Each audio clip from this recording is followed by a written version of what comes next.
यानंतर बघूयात नाशिक मधली ब्रेकिंग बातमी. नाशिक मध्ये महाविकास आघाडीच ठरलंय. महाविकास आघाडीतला 13 जागांचा तिढा सुटलेला आहे. शिवसेना उद्धव बाळासाहेब ठाकरे पक्ष मनसेची जागा वाटपामध्ये माघार पाहायला मिळते.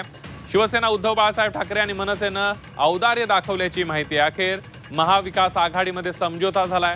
भाजपचा पराभव करण्यासाठी महाविकास आघाडीतील सर्व पक्ष एकवटलेत.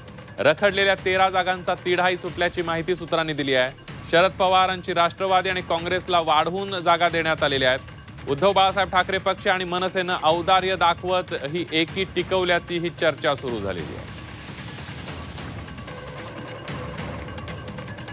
नाशिकमध्ये महाविकास आघाडी आता कन्फर्म झालेली आहे. महाविकास आघाडीमध्ये जो 13 जागांचा तिढा होता तो सुटलेला आहे.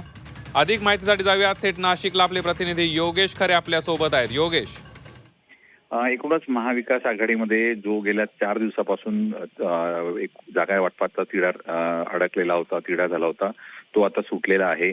एकूण 12 आणि 13च्या मध्ये या जागा आहेत या काँग्रेसला आणि शरद पवार राष्ट्रवादी काँग्रेसला देण्यात आलेल्या आहेत आणि भाजप आणि सेनेला एकूणच आपण जर बघितलं त्या बाजूला त्यांचाही तिढा अजून कायम आहे, अजूनही त्यांची सुटत नाही. मात्र इकडे महाविकास आघाडीमध्ये सेना, मनसे आणि राष्ट्रवादी काँग्रेस, शरद पवार आणि काँग्रेस या सगळ्यांचा समझोता झालेला आहे.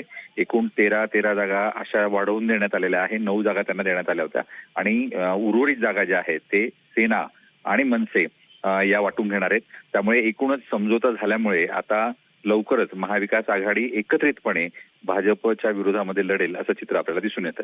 अगदी धन्यवाद योगेश दिलेल्या सविस्तर माहितीबद्दल.